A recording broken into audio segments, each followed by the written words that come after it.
अब छोलिया हो या लोबिया, सफेद चने या काले चने, सब कुछ मजेदार बने।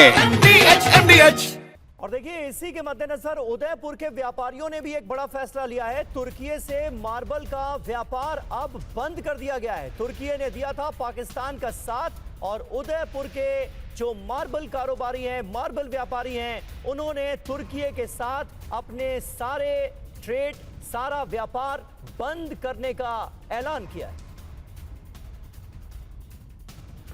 सुमित चौधरी हमारे साथ मौजूद है इस वक्त। सुमित, अपने आप में जो इस वक्त देश की भावना नजर आ रही है वो सीधे सीधे तुर्की और अजरबैजान के खिलाफ है।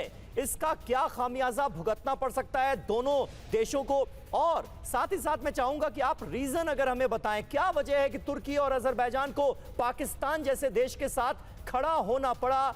वो देश जो लगातार आतंक को अपने यहां पनाह दिए हुआ है, आतंकवादी पाकिस्तान की सरजमीन पर जो पाले पोसे जा रहे हैं, वो जगह जगह आतंकवाद फैला रहे हैं। देखिए, बिल्कुल अजरबैजान का थोड़ा सा आप कह सकते हैं कि सरप्राइजिंग था भारत के लिए भी, लेकिन तुर्की तो पाकिस्तान को लंबे समय से, पिछले 5-6 सालों में लगातार भारत ने देखा, चाहे वो रेडार्स हो, एयर डिफेंस सिस्टम्स हो, ड्रोन्स हो, मदद करता है। और आपको याद होगा कि भारत वो देश था जो फर्स्ट रिस्पॉन्डर के तौर पर था जब तुर्की में अर्थक्वेक आया। लेकिन अभी इंपॉर्टेंट ये है कि तुर्की अपनी डिफेंस इंडस्ट्रीज को लेकर, या फिर आप कह सकते हैं मुस्लिम देशों का खलीफा बनने के लिए, या फिर एक प्रोमेंसी दिखाना चाहता है, एक डोमिनेंस दिखाना चाहता है। और यही वजह है कि वो पाकिस्तान के सभी, आप कह सकते हैं कि प्रोपोगेंडा को, इन रिटोरिक को, सबको सपोर्ट कर रहा है।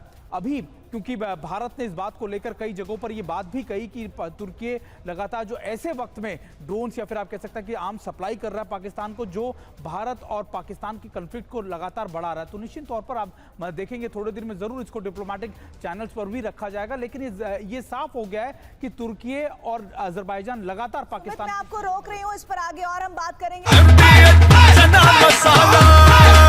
अब छोलिया हो या लोबिया, सफेद चने या काले चने, सब कुछ मजेदार बने।